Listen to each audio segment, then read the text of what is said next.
Hey guys, this is Joanna and Sean for The Verge, and we are here with the Windows 8 development tablet at Build. I wanted to give you guys a quick look here at some new parts of the operating system. So what you're looking at here is the password unlock screen, and so there's a picture password, and so as you can see, you can draw 3 gestures on it and you can customize that. Obviously it didn't come with the Verge logo, though that would be pretty cool.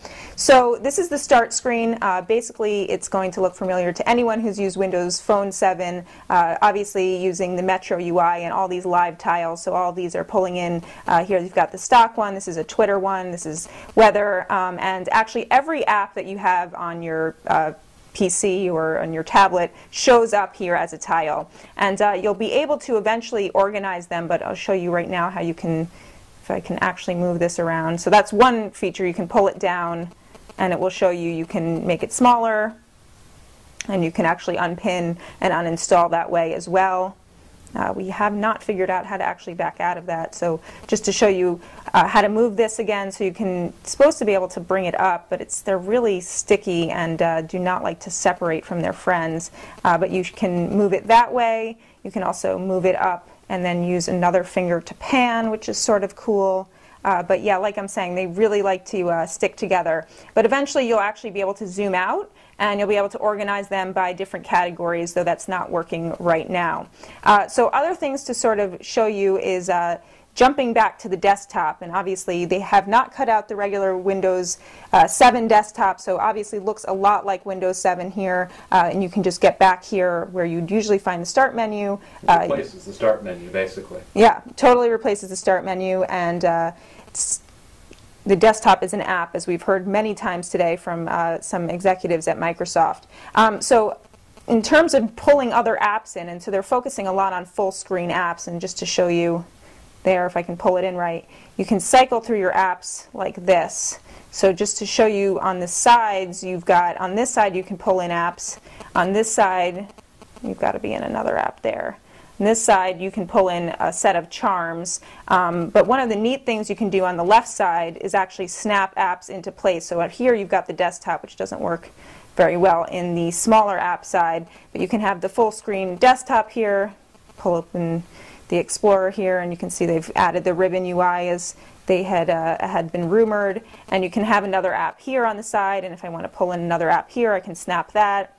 So that works pretty well, and I really like the ability to resize. I think that's pretty cool. Obviously that's not going to be ideal for reading a website, but you can see that as you pull in, you should be able to pull in another app and snap it there. So that works really well. It's one of the things that they seem to have worked pretty hard on. It seems really stable at this point. And then just getting back to the start menu, you can always get back that way. You can use the button, the physical hardware button here on this tablet. And that will show off Microsoft Internet Explorer 10 and a couple of the other gestures available here. If I jump in, you can see we've still got our this is my next website and the desktop snapped here.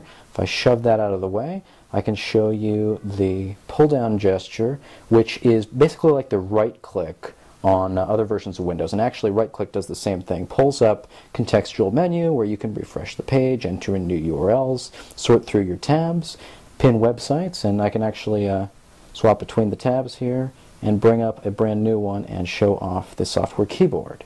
You'll probably be familiar with software keyboard if you've seen Windows Phone 7 before. It's as nice and responsive as those were, but you can also switch out of here to a split thumb keyboard if you've got your thumbs on either side of the device. And I'll go here and enter in theverge.com, which is auto-detected right here. It's a website we think you should be paying attention to this fall. It comes up right away. And if you actually pull up from the right into the center of the screen, you bring up the 5 charms. These are things that the Windows team told us people would want to access frequently, like your connection status and volume and brightness, and you can actually change those on the fly, turn off the device if you want, and the other couple of, tap out of there, other couple of charms up here on top that you'll want to know about are search and share. If you tap search, you get a search specific for Internet Explorer right here, but if you're on the home screen, it's actually a universal search of sorts. You can type in a query of any kind, and it'll start by looking for apps. Let's go back to Internet Explorer. Find that automatically, but you can flip through settings or files or even look for tweets or pictures related to Internet Explorer if web browsers are what you're looking for. If you're at a website that you like, or if you've got a screenshot of something particularly interesting that you want to share with others, like theverge.com, you can go to the share charm, and it'll should, when I swipe in from the bezel appropriately, allow you to tweet that directly, send it to Facebook, or any other app that has a contract here. So if I go here, I can send it to Facebook, and give a quick description, pull in my hardware keyboard if I like, which is off screen right now, and say, check this out. Share that in Facebook, and that will go to the link to verge.com because it's got a few lines of code that let it know that can share with it. There's also a devices charm right here. You can send directly to other devices, or play to probably DLNA compatible devices, or even print out on a printer if you've got something like that nearby. And that's what charms are like.